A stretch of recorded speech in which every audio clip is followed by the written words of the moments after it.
All right, well, welcome to another webinar from Exegetical Tools. In this webinar, we're going to translate together through the Epistle to Diognetus, chapter 9, verses the end of verse 2 through verse 5. And according to Lightfoot, this is the most literary Greek in all of the Apostolic Fathers. So I tried to pick a passage that wasn't too incredibly difficult, but it's definitely not easy. So we'll work through it together. So let's see. How about Ulysses? You want to try reading the end of verse 2 here?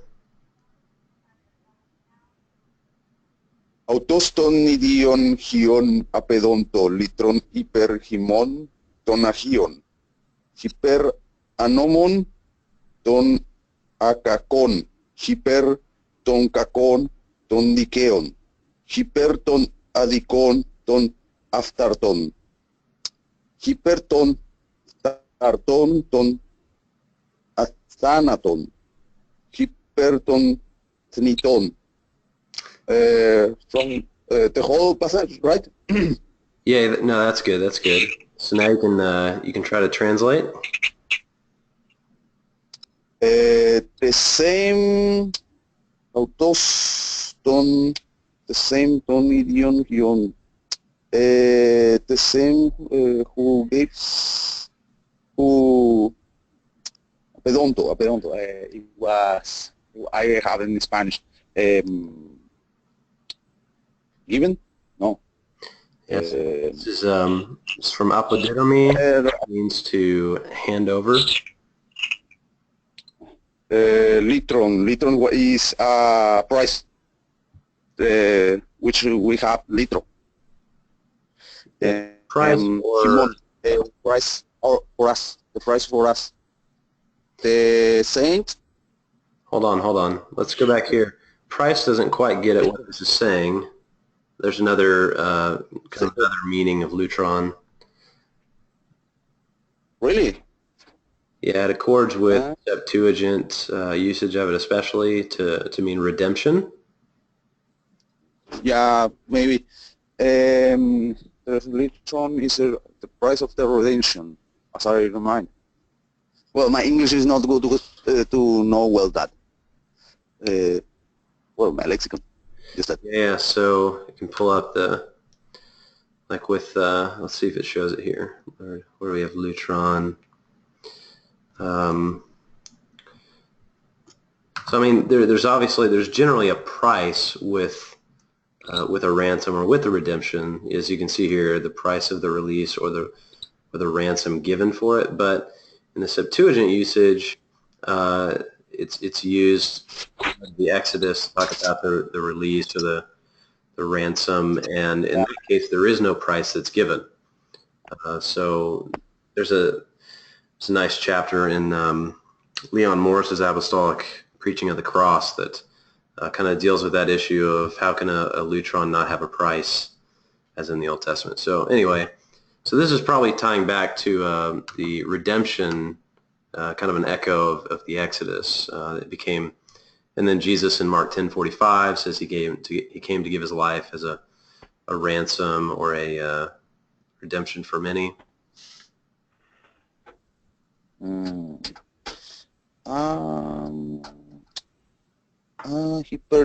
Himon.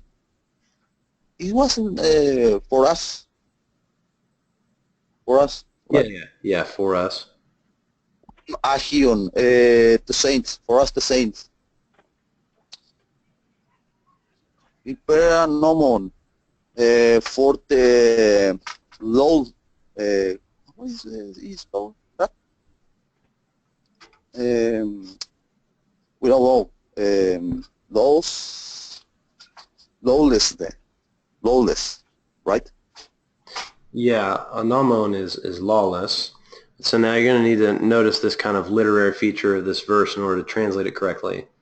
So he and then back here I should say this is he gave over. This is his own son.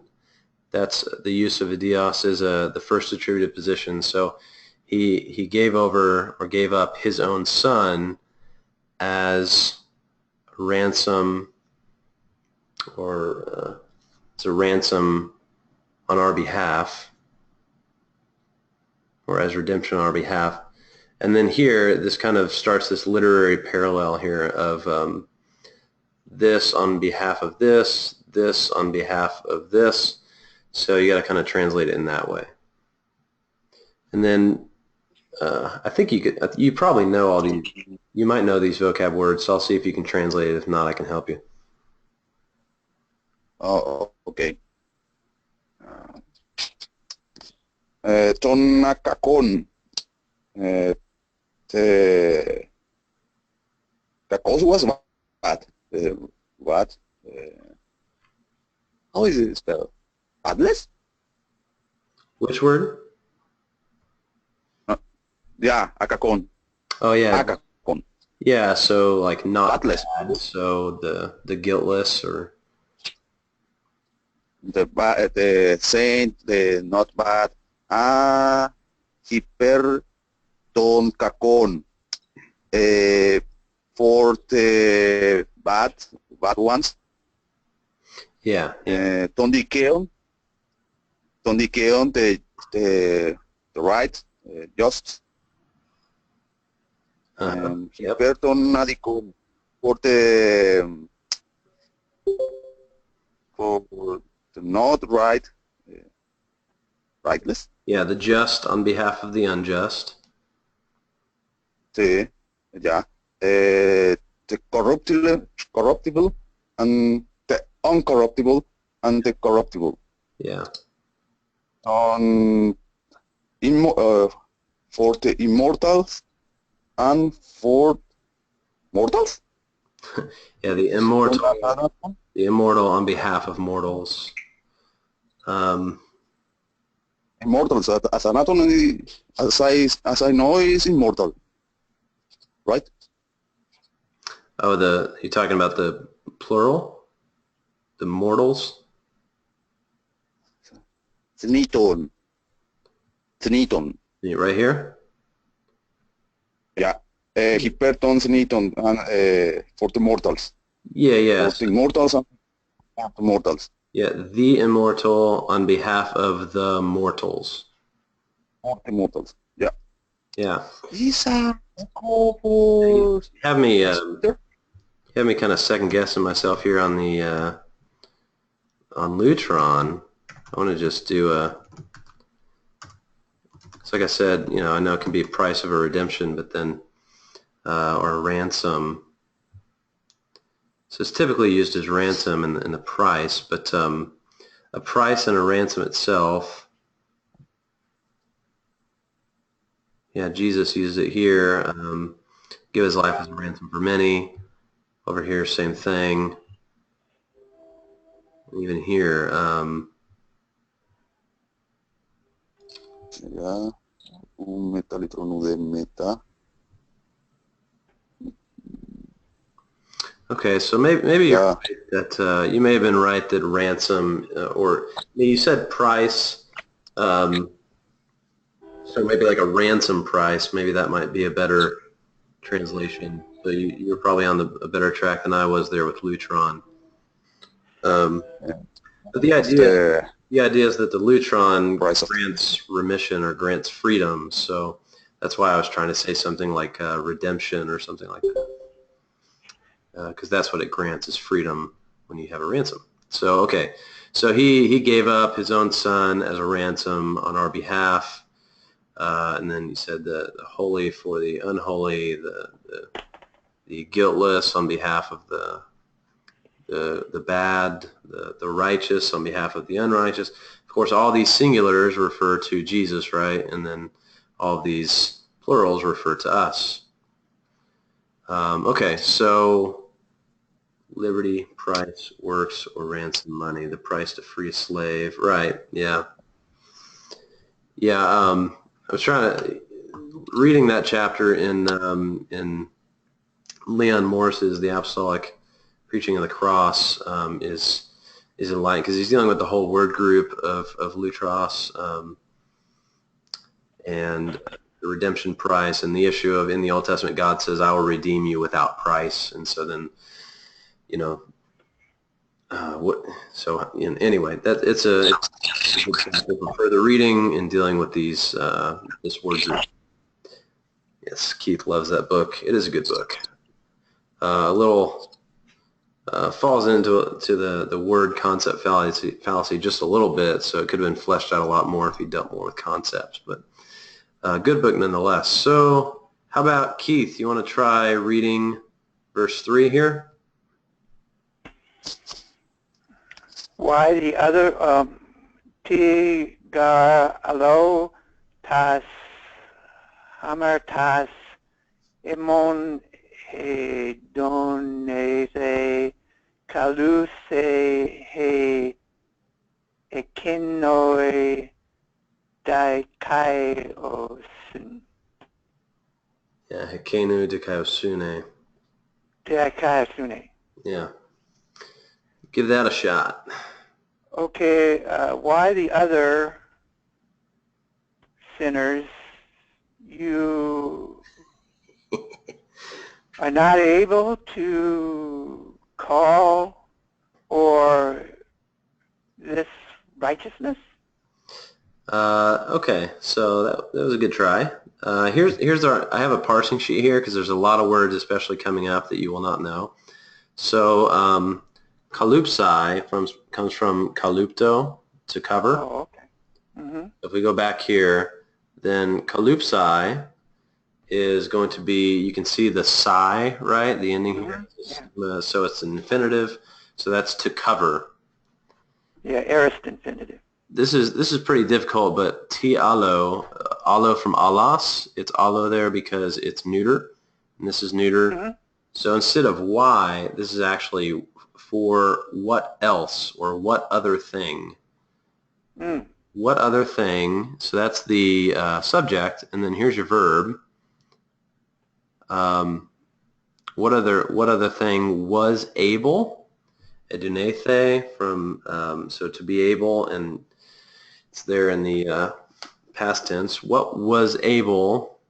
Theta eta aorist passive. What was able to cover? Cover us with his righteousness.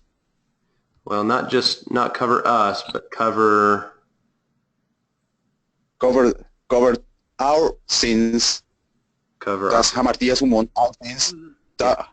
Yeah, so this is in the accusative plural, so it's the direct object of cover.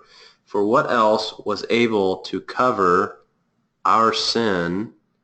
And then you have this use of a, which a can mean or, but it can also mean, in this case, it can mean something like than or rather than. It's a pretty frequent use if you look it up in BDAG. So what else could cover our sin other than, how you translate? Righteousness. Yeah, righteousness, ekenu. This righteousness. Not this. That. That righteousness. What is that righteousness? It's talking about Christ. It's going back to the verse 2. Right, So, right. That one. Yeah, the righteousness of that one. Yeah, so what else could cover our sin but the righteousness of that one? How about Charles? You got your mic on? Yes, I'm here.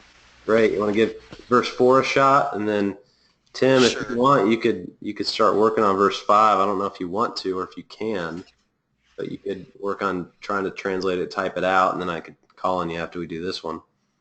You can give me a yes or a no, and I'll take that into accord. So go for it, Charles. Antene diaothene dunatantas animus hemaskai asibies a in monoto wio choteu. Okay. Alright. Okay. Chennai has the accent, so that is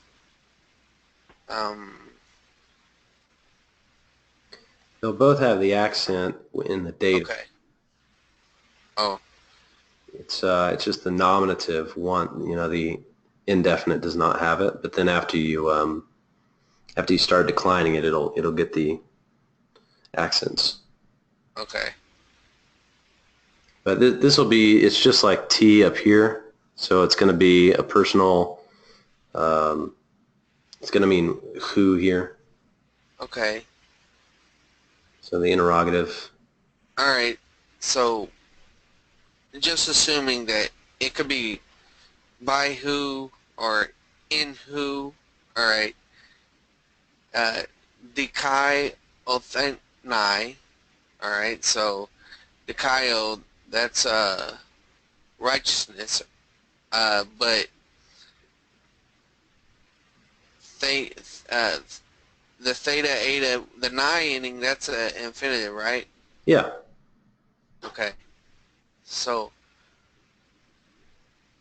all right, but Dunaton is after that. So,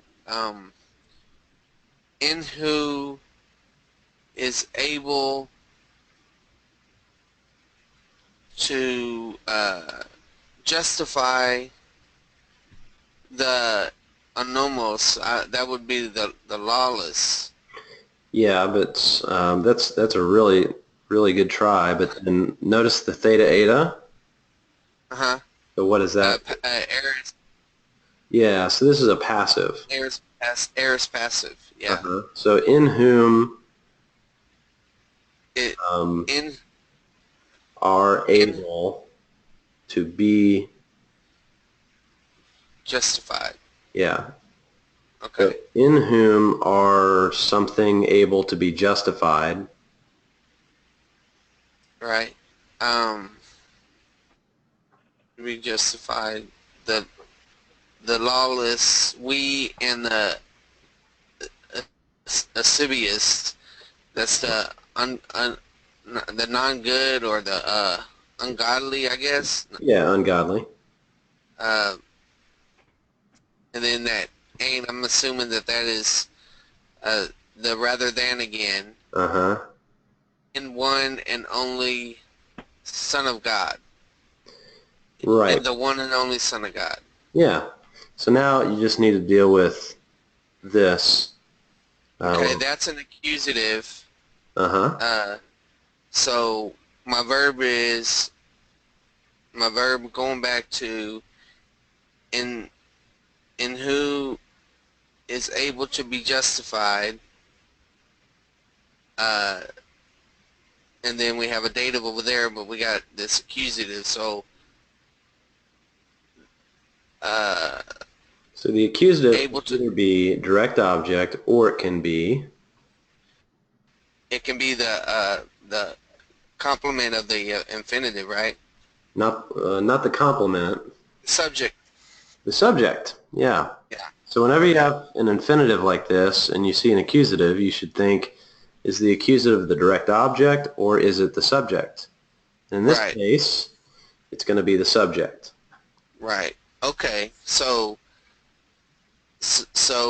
in whom the lawless and the godless are able to be justified.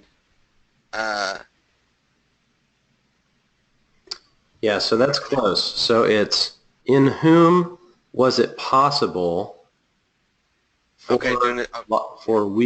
for we the lawless and ungodly to be justified? In whom could we, so in English you might say, in whom could we the lawless and ungodly be justified? Except Okay.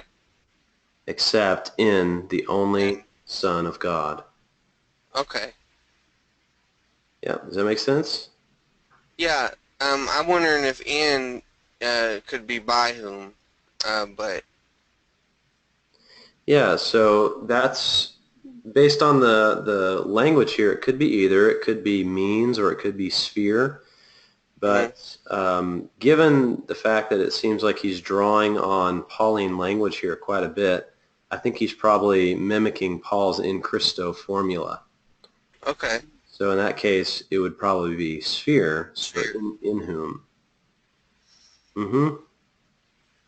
So now we come to the last verse. We've made it here pretty quick, actually. Tim, do you want to try and give the last one a shot? Have you been working on it, or are you? Oh man, there he is. He has it. Okay, so let's see if I can keep this up here. He says, can everybody see that, the chat screen? It was me? Or who? Okay, so oh, the sweet exchange, oh, the unsearchable creation, oh, the unlooked for good, that the lawlessness of many should be hidden. Okay, so here's I actually have these words on the parsing sheet here. So you got glucose, which maybe glucose comes from that, maybe sugar.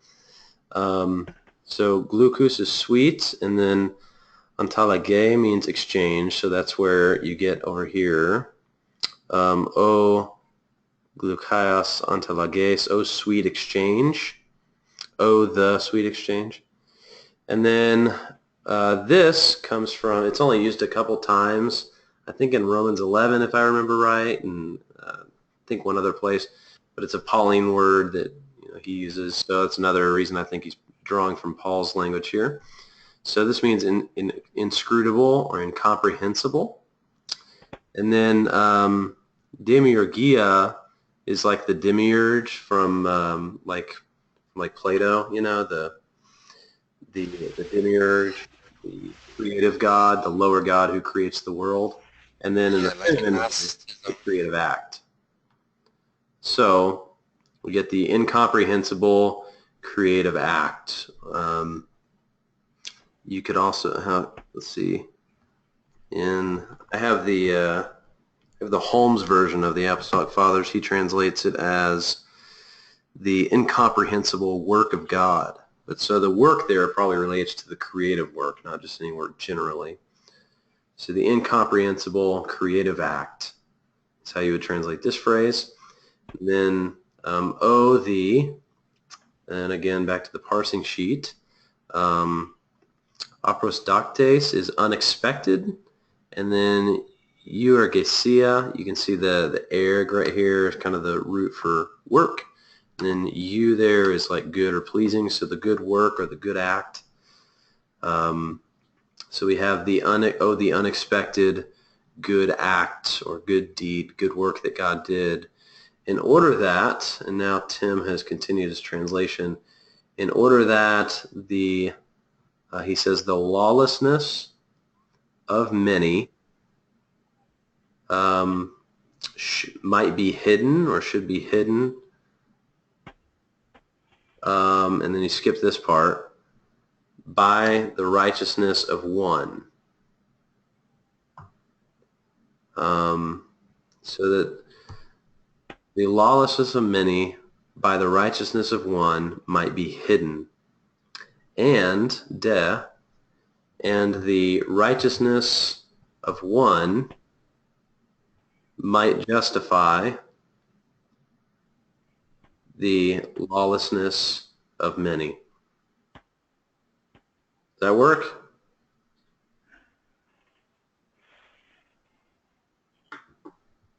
Yep. Okay, good. Yeah, so there's a lot of vocab here you haven't seen, but you can see this is very literary in its structure. You have these parallel phrases up here, then you have all these phrases beginning with O, in very kind of poetic language he's using here. Yeah, the vocab is pretty rare. One or two of the words don't even occur in the New Testament, so. What's that? No, I didn't understand what. Didn't understand what. Just that. Oh, okay. Yeah, we got through that pretty quick. Are there any questions on these few verses? It was Glycias. in the New Testament, it was mentioned once a pair of time, or it was a hapax legomena. Which word? Glykias. Glykias.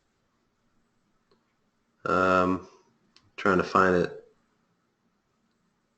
The verse 5. Verse 5. Glukeos, this one? Yeah. This one. Oh, okay, glucose. Yeah.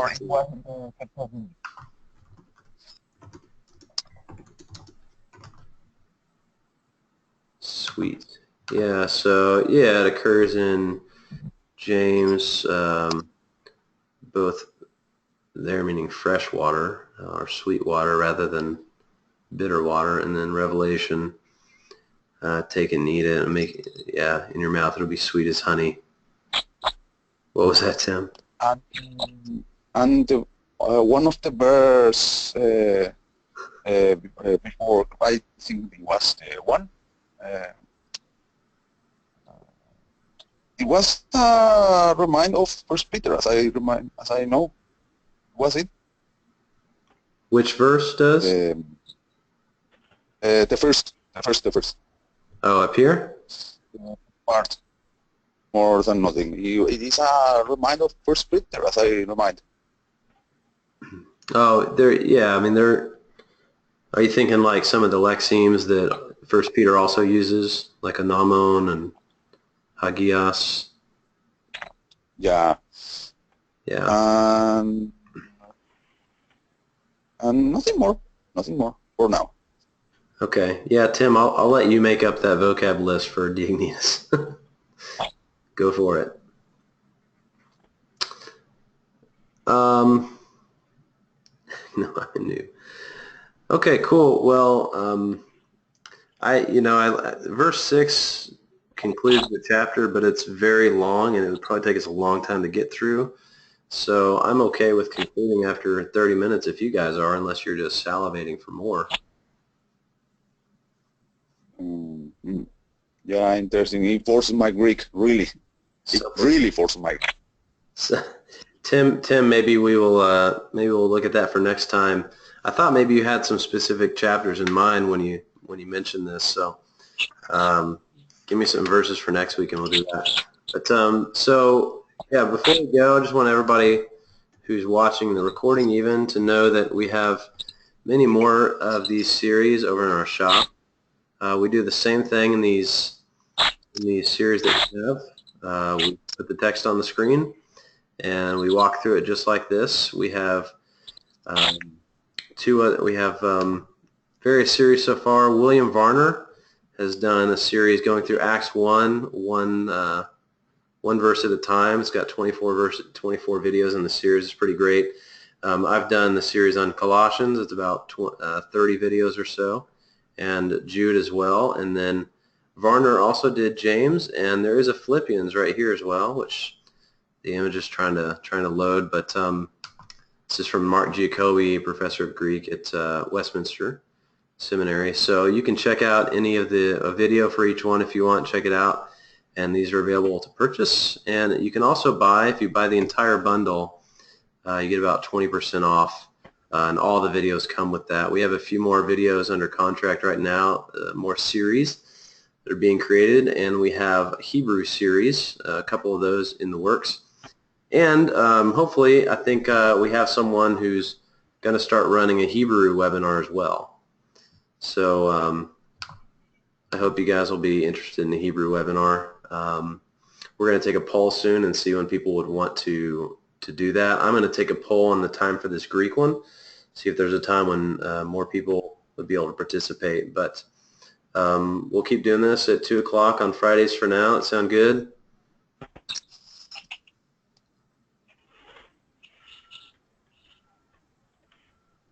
I'll take that as a yes. Yep. If I turned off Thanks. the Really, I will try to invite a pair of brethren of mine, but there is not a lot of guys who can understand the spoken English, and, Yeah. Okay. Well, I'm glad you can join us. It's good to have you, and you're Your Greek pronunciation is pretty fun too. I was using, it was the Koine Erasmian? store. No, I think I think it's Greek. I was looking at a pair of videos of YouTube, just that, and I took the pronunciation. Oh, okay, gotcha. Yeah, it's really fun to visit Mars and then hear a couple guys from like the deep south doing Koine Greek like this. It's pretty great. Yeah, well, it is an honor for me too. It is an honor and a great chance to improve my Greek, really. Well, great. I'm glad you could come. We'll do it again next Friday at 2, so I hope to see you all there and check out the rest of the series if you haven't yet.